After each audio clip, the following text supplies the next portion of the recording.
that job. Really low. Wind Blade will finish him up. He gets Seahawk over the wall with the broken wing. And now focus on Aslan. Grand Challenge is up. Aslan will not last. There's a flash from Excavate down. And now a good fails. The UNOR University still got the drink. And here comes the fight. What time is on? Look at the stupidity and Junkie on the center of the fight. Flash away as Orc goes for the back line. Condenser standing on the line of the equalizer. Gets equalized indeed. Gold team waiting.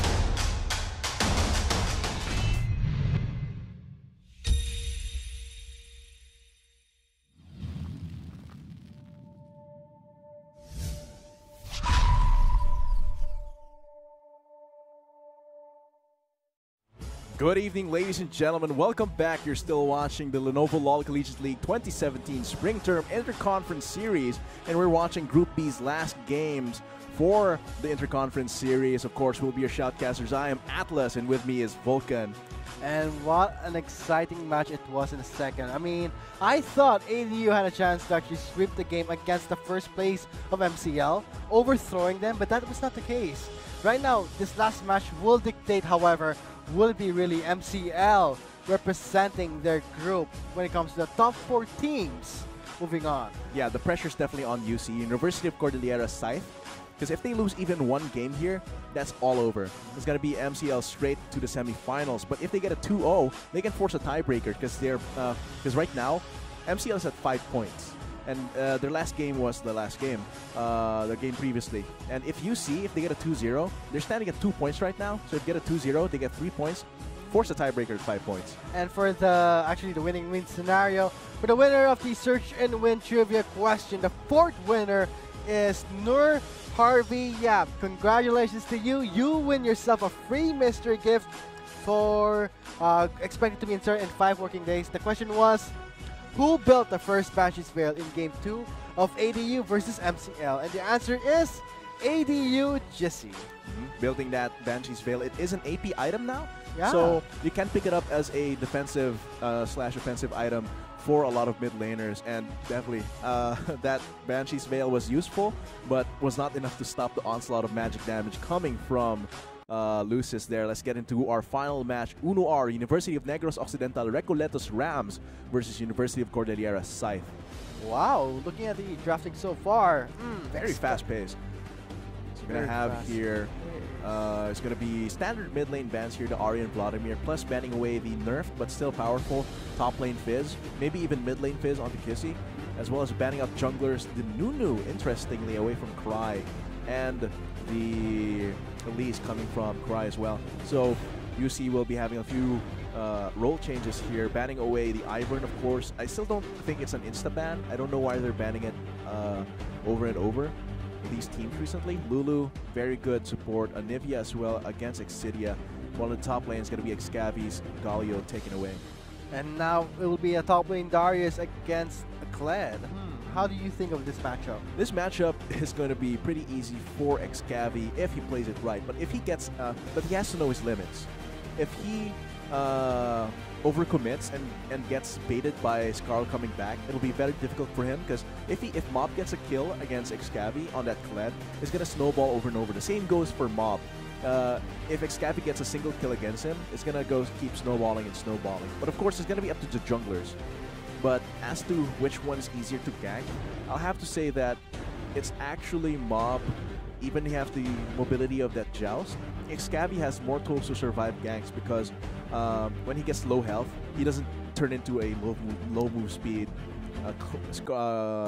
Yordle. Plus, he has a little bit of healing from his Decimate. I think in terms of dueling potential, long extended fights, I don't think it's wise to gank a Darius. Yeah. He's just gonna get that hemorrhage stacks, get that free AD when Excavi starts seeing red on that screen, and with that huge axe appears on top of you, you should flash out. Or you should just wait for your death. But I'm not pretty sure on that. But if I know correctly, that even if you actually die using the Skarl, but you still proc the 5 passes, it will still carry on. So that's bad news. And if ever he is running the Fervor of Battle on the Darius, man, you don't even... Extended fights. But still, extended fights, not to mention the huge burst. if Mob gets that early kill, it'll just keep snowballing and snowballing as it gets harder to kill him and as it gets easier for him to survive long enough to get Scarl back. On the side of the other lanes, they seem to be pretty standard lanes. The Karma, the Lucian, all of that. But I think still, it's interesting to see the Zac pick though. I'm really looking forward because Zac is enabled now. He is a bit weaker, nerf, but he has a few quality of life changes, can stay in the fight longer with his passive, and it's very interesting to see how it will be used by Garena. I guess it's a nerf in a way that not anymore he's this type of champion where he goes in and bounces and that's it. He is more of a long sustained team fight as well. What happens here is he has long range initiation, and now the knockup for Elastic Slingshot scales with how long you charge it. So it can go up to 1 second. And his Let's Bounce, which is like his kidnapping ultimate, it takes 1.1 seconds to charge it up completely to kidnap people. So if it's a max range Elastic Slingshot, they still have that 0.1 second time to Panic Flash. But other than that, a long-range initiation coming from the Zac is going to be very potent and can really disrupt fights. Very interesting to see Zac come into play the first time in the LCL, but rather the rework Zac. Yeah, the rework Zac. But I'm really curious how UNOR actually played this time against UC. I mean, we've seen their games. It's very late game phase, and it just goes to show from their picks alone, will it be okay against UC, who knows how to play macro very aggressively in the early phase of the game? Yeah, if they get outpaced completely by UC Scythe, it's going to be very difficult for them to actually get back and can get completely destroyed as they did in the second game of the first match between ADU. We did see that UNOR was able to secure a first win, but because of this, ADU was able to still adapt to it and transition it and take away the sweep. We gotta see how UNOR can actually do it this time against UC, who is actually some team that you cannot even underestimate. Yeah, none of these teams from Group B can be underestimated. They're definitely powerful in their own right. Even UNOR, despite being having the least points in the group so far, they have a lot of potential. They just need to fix their early game because they have a pretty solid late game if they can transition to it. That's the key point here. So we're going to see all of that play out in the game versus UC. Who do you think is going to win this one? This last match of the Group B, who will dictate going into the top 4 of the LCL? I'm inclined to say that it's going to be UC. Because, as you said, they have really aggressive macro play in the early game. And I think that's one of the keys to making sure that they can't, UNOR can't scale into the late game. Because if you give UNOR some room, a lot of free time and a lot of wiggle room, it's going to be very difficult. And I hope that wiggle room will be enough, Atlas. But right now, Game 5 going in. UNOR versus UC. How will it play out? Let's see how the players will dictate the fight. But up to the junglers right now in the early phase of the game. Knowing that, I gotta say, Lee Sin has been such a popular pick in terms of jungling. Yeah, because he has a lot of uptime. Like, there's rarely a time where Lee Sin can't rotate in gank. There's a lot of times in the early game where Lee Sin can just go into you, get that burst with the Thunderlord's Decree, and get the kill for his laners. He's very survivable. He's a very versatile jungler. Very survivable, has a shield and lifesteal and spell vamp. So all of that combined means that he has a lot of uptime with his ganks. So it's natural for him to be very popular. Seems like Exidia on that Vel'Koz. It's gonna be interesting. Still running that double teleport. I think this is one of the signatures of UNOR in the LCL, is that they usually have 2 teleports, which means that it's actually helping their mitigation, that they can scale easier into late game when they have the threat of 2 teleports, ruining chances of early aggression. I think Vel'Koz in the mid lane will be very bad for the Rams against Scythe, because knowing that there is an Orianna for the cancel, not to mention the Zac for the disruption, the disintegration ray won't be that much helpful, knowing that Exidia will be very, very vulnerable. Yeah. And since Exidia has to be stationary for that laser, here comes some Hong. Hong, though, failing the cheese, very low on health, might get the first blood, exhaust onto both teams. Heal has been burned by Akinos, and that is something UC pays heavily. Of An course. exhaust and a heal. Yeah, I do think that in terms of the health cost, it's actually UNOR losing that. But the heal is actually so big that Akinos has to actually take that away. The thing here is that, as I was saying, Exidia, he has to stay stationary for the laser, for this integration beam, which means that it's an easy target for Cry. It's an easy target for Cry to just kidnap him with a less bounce. And right now, Hong doesn't know when to catch a break.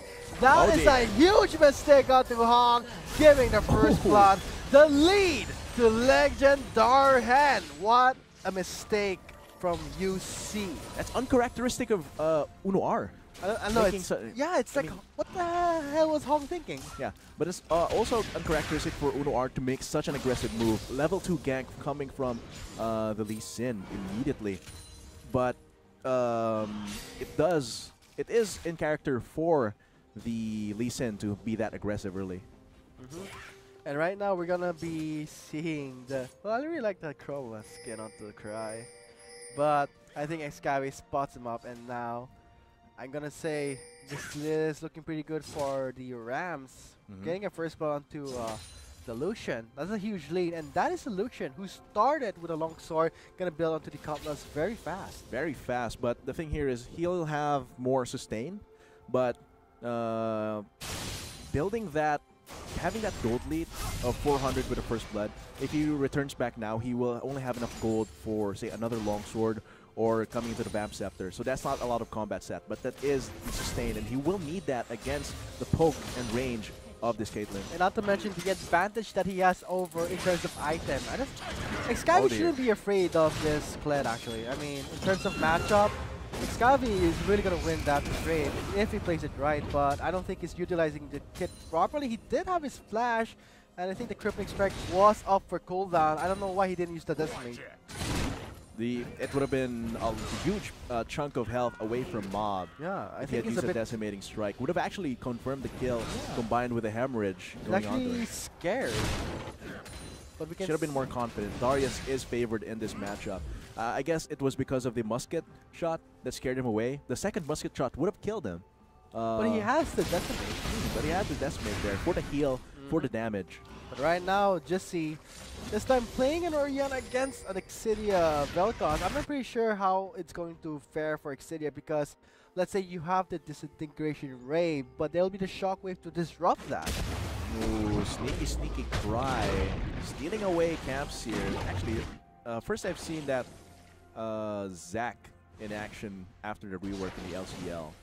Very interesting kit, very interactive. It's way different from the way he was back then, where you just go in, keep spamming your W and your Q, and you R when you need to knock people out.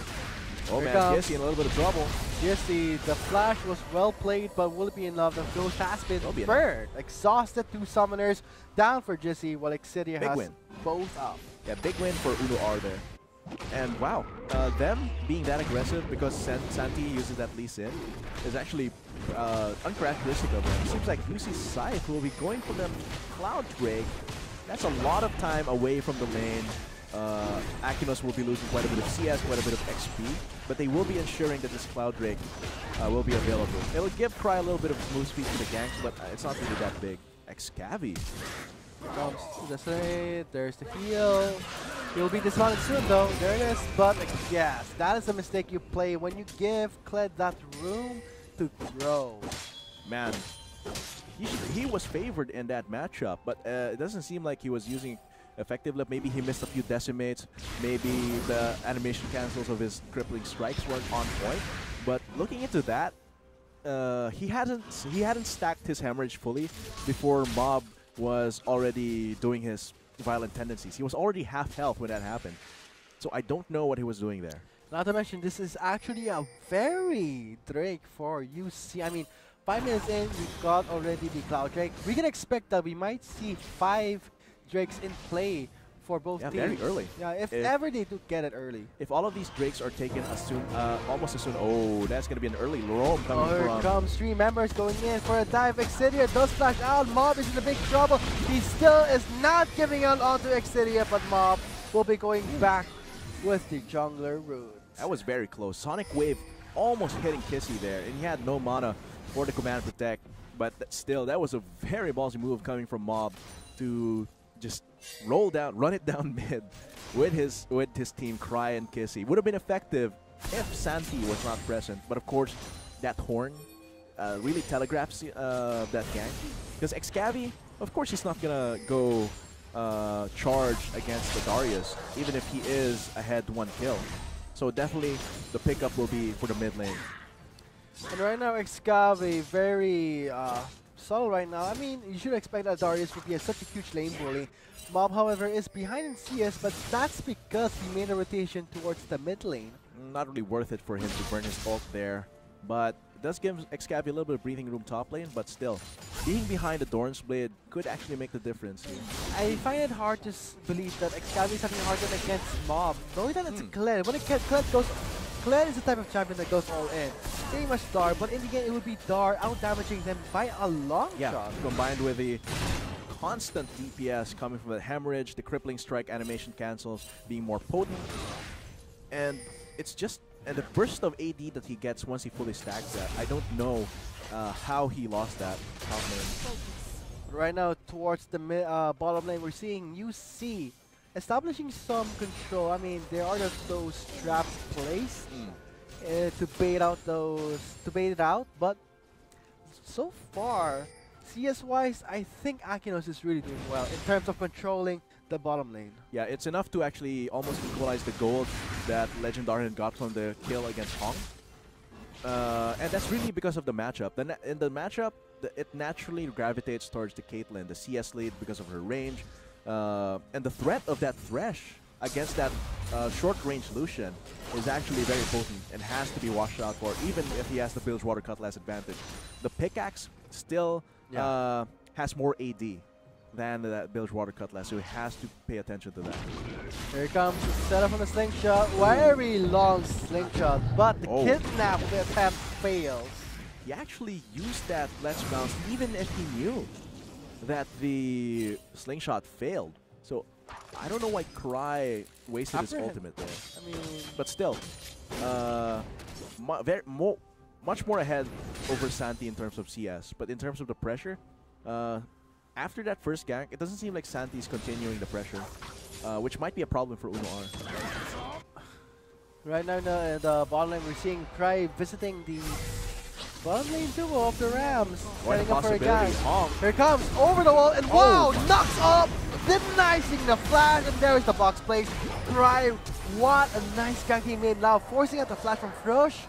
That might set up for, let's say, more pressure in the bottom lane. A lot of damage onto that bottom turn. I really like how that was played. Exactly. Cry, Elastic Slingshot, predicting the flash, getting him with that, plus the stretching strikes to make sure he can't escape. And Frosh has to be pushed out of lane. And Frosh can't even do much. I mean, leaving the AZ, watching his ADC to die. And now with a KDA score of 1-2. The pickaxe start really helps out in terms of damaging, but the Bladed Ruin King is more of a kiting tool. But when it comes to itemization, I think that BF Sword. Yeah, Akinos is going for that early Infinity Edge. And that's gonna hurt a lot. Santi is stuck between a rock and a hard place. Kicks the rock away. Oh boy. He gets a charge. Does not connect at all. Fast they are.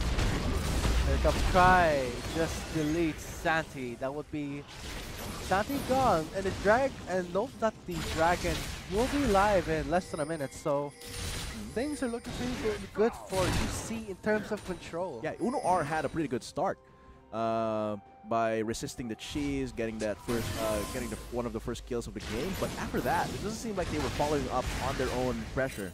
So this might be a problem here if they continue playing like this. If UC continues to outpace them in the early game, it's gonna be very difficult. Look at Akinos being taken down.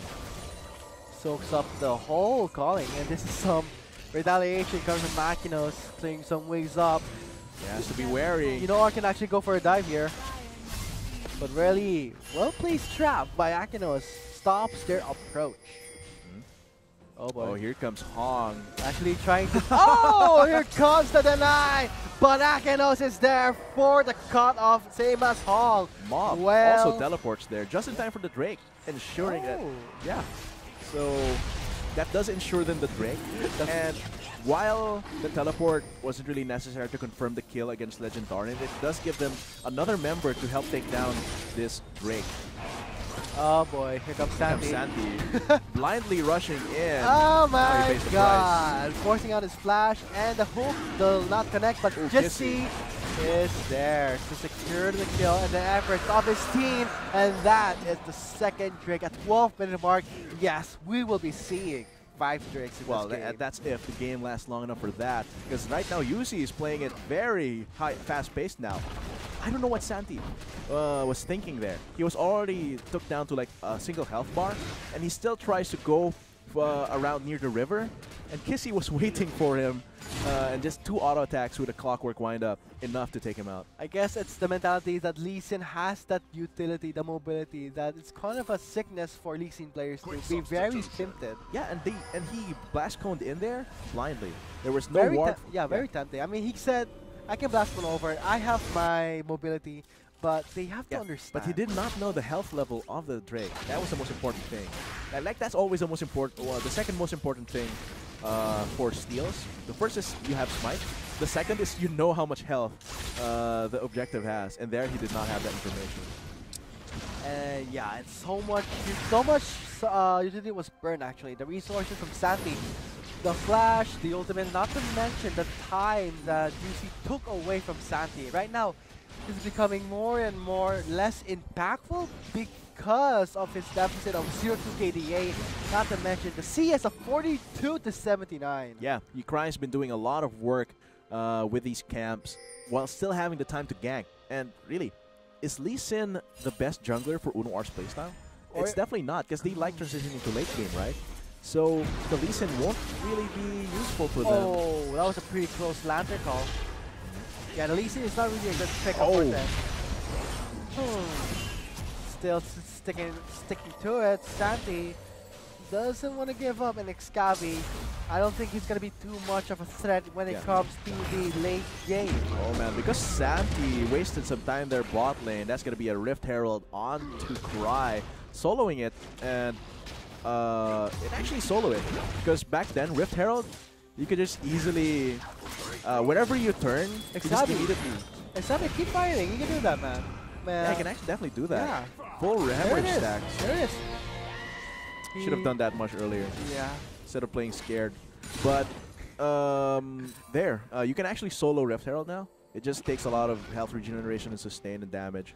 Because back then, Rift Herald would immediately follow where you were. Now, it gives you some time to hit that eye, even if you're doing it alone. Yeah, it's actually easier to get the Rift Herald if your champion has no resource bar. So, restricted just by cooldown is very good. And now we're seeing Cry.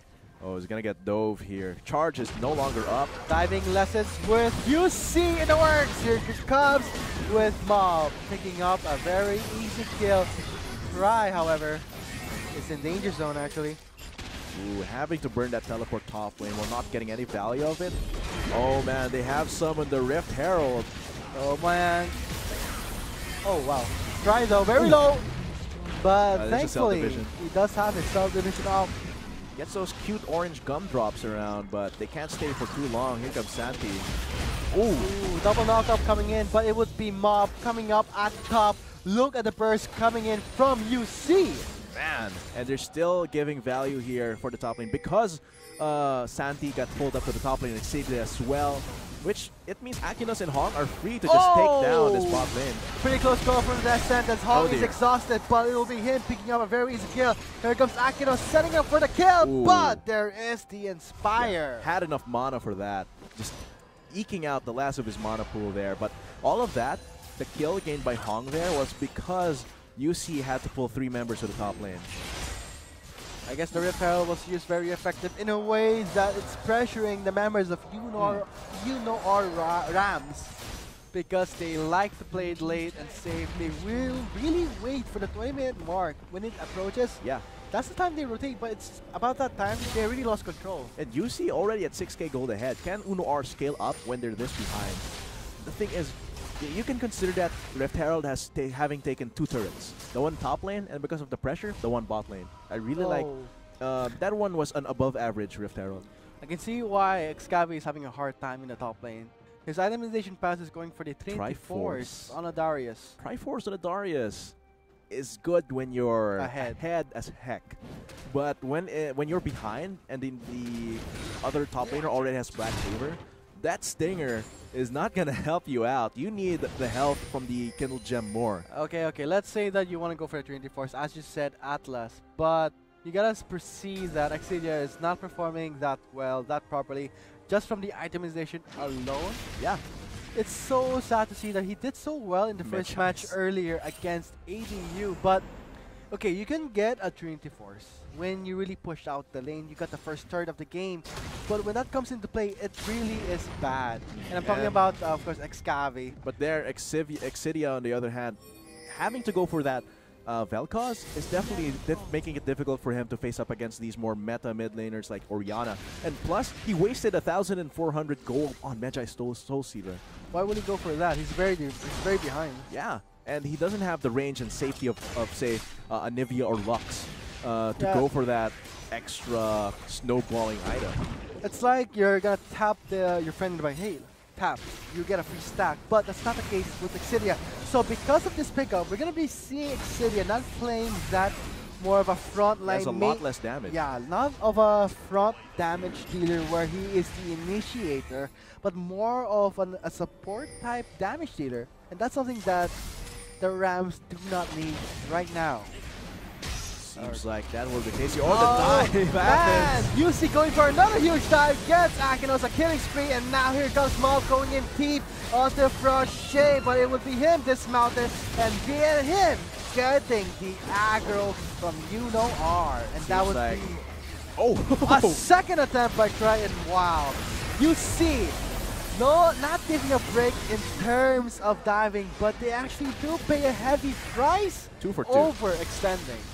2 for 2. It seems like they are still the ones poised to take this Infernal Drake, though. They are a red team. They have an advantage in rotating to this red Drake. The Infernal Dragon will be the pickup for them very easily. My lord, I mean, that would be the third Drake. They're really speeding up the game so fast, and that would be a second Infernal Drake. Yeah, UNOR is having a lot of trouble keeping up the pace here with UC. They're 6,000 gold behind. They're 3 Drakes in deficit.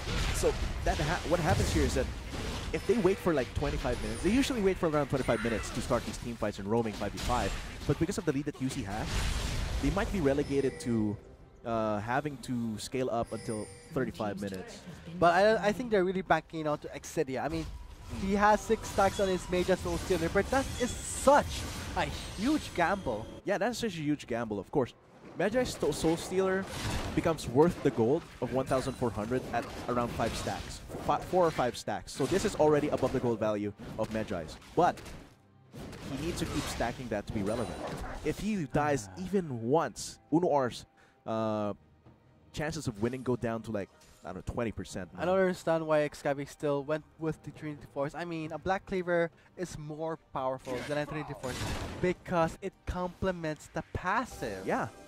Because you can just easily get that armor shred instantly with the DPS coming with Hemorrhage, and also the speed boost. That Hemorrhage is physical damage, so if you put Hemorrhage on someone, your movement speed buff is gonna get huge refreshing. So I don't know why he picked up the Triforce instead.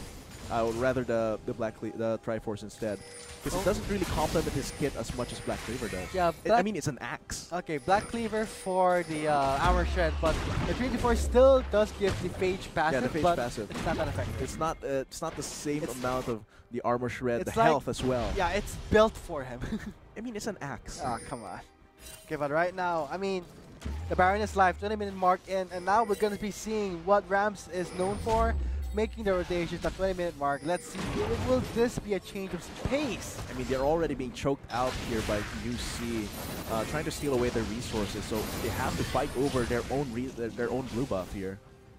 Man, the Baron is live with no pressure coming in from the Rams. They have 0 turrets and 0 Drakes.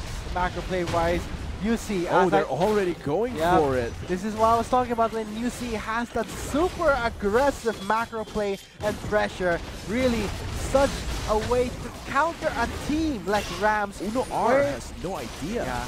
They don't care. They have no control, and UC has no care in the world. And right now, Baron in the hands of UC. At 21 minutes, just 2 minutes after it spawned through.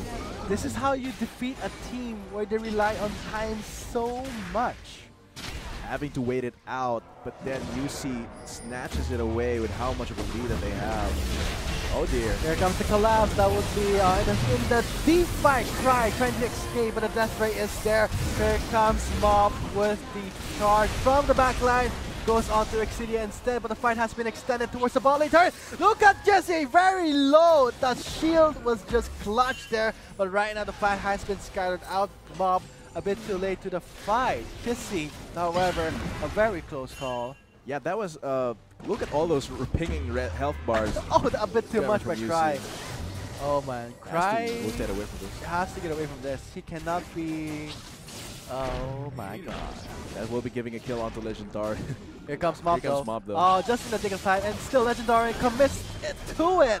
A big mistake. Funnily, even though Cry was in his subdivision, the Baron buff still empowered the minion. Small detail that I did never notice. But that was definitely a risky move by Scythe to fight 4v5. They are tons of gold ahead plus 2 Infernal Drakes.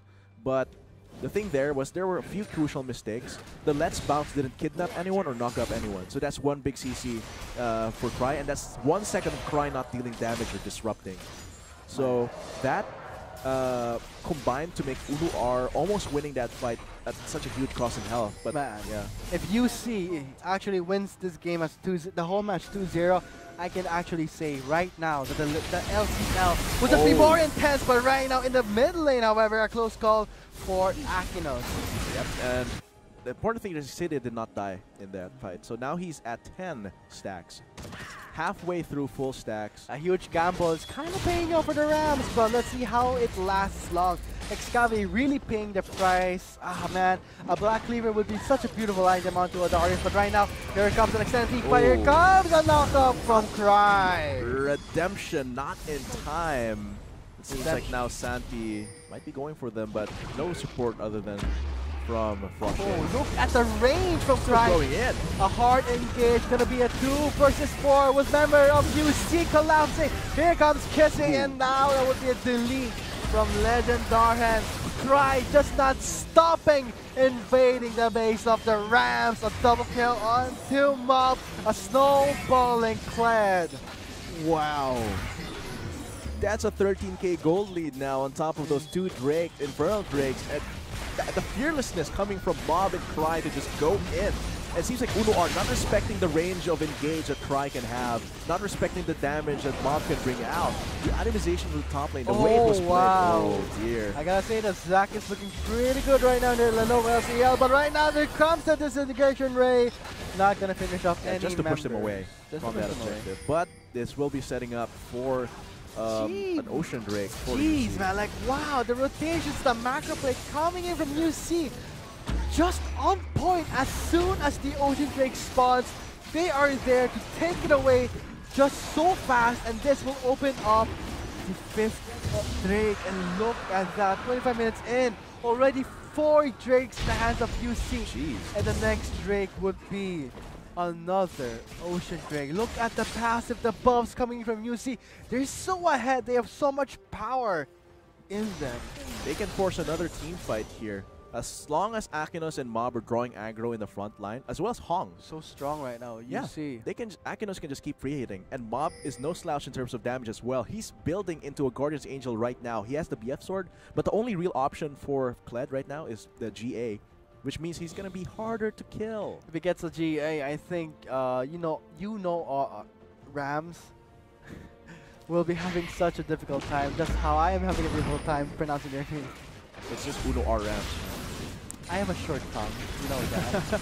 But it's going to be UC looking to close out the game here. Their Baron buff has burnt out, but they still have all the resources they have to force these team fights. They have long range engage, they have charge, so they have all the tools to just force everything. And right now Kissy has the luxury of that mobility and escape line from the trash. Right now, UC Scythe are not resting at all.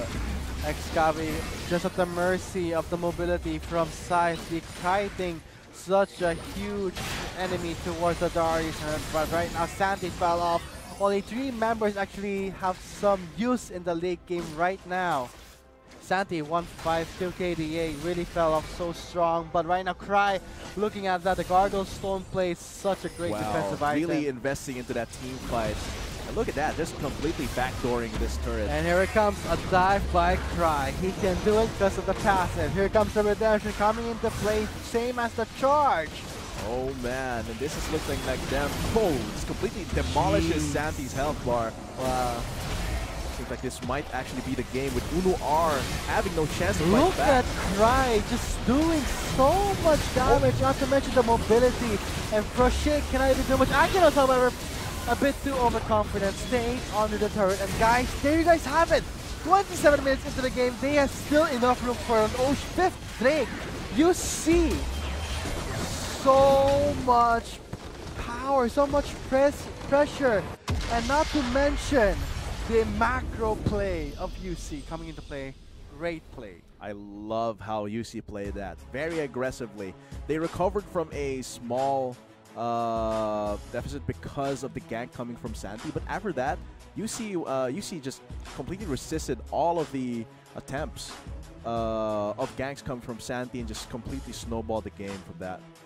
I gotta say, UC, I don't know how, I knew they had an aggressive macro play, but not this much. Knowing that Rams is a team where they really depend on, I think that's a bad type of play style. You cannot really wait until 20-minute mark. You have to dictate. So much can happen in 20 minutes. Yeah, you have to dictate it already before that so that you have control. And all of that culminated into them losing this first game, which is setting up UC. If they have the momentum for this, if they win game 2, they're going to force a tiebreaker against MCL. That's the most important thing for this match. But MCL is just looking so strong right now. And not to mention, I don't think Rams have the playstyle they need to actually match the aggressiveness coming in from coming from UC. Yeah, look at this. All the damage was coming from Exidia, and that says a lot of how much he was trying so hard to carry the team in this game. But even with because his itemization was Medjai's, he had a lot of times where he wasn't dealing as much damage as he should have, and he didn't die as much. But the rest of the team just wasn't there enough pulling their own weight. But guys, that will be it, I guess, for the last match of Game 1. We'll be having Game 2 after the short break. We have been the Shoutcasters. I am Vulcan, and joining with me is my co-caster, Atlas. Let's see, will this be a tiebreaker after a short break? And UC going for another huge tie, gets Akinos a killing spree, and now here comes Mob going in deep onto Crochet, but it would be him dismounted, and get him getting the aggro from UNOR. That would be a second attempt by Triton. Wow. UC, not giving a break in terms of diving. So a hard engage, gonna be a 2 versus 4 with member of UC collapsing. Here comes Kissing, and now it would be a delete from Legend Darhan. Try just not stopping, invading the base of the Rams. A double kill on 2 Mob. This completely demolishes Santi's health bar. Wow. This might actually be the game with UNOR having no chance to fight back. Look at Cry just doing so much damage, not to mention the mobility. And Crochet cannot even do much. Akinos, however, a bit too overconfident, staying under the turret. And guys, there you guys have it. 27 minutes into the game, they have still enough room for an 5th Drake. You see so much power, so much pressure, and not to mention the macro play.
Not enough Garena shells to buy the latest League of Legends skin? On sale now? Get shells anytime, anywhere with your Globe or Touch mobile number. Go to gamer.com.ph and sign up with your mobile number and enter the verification code you will receive via SMS.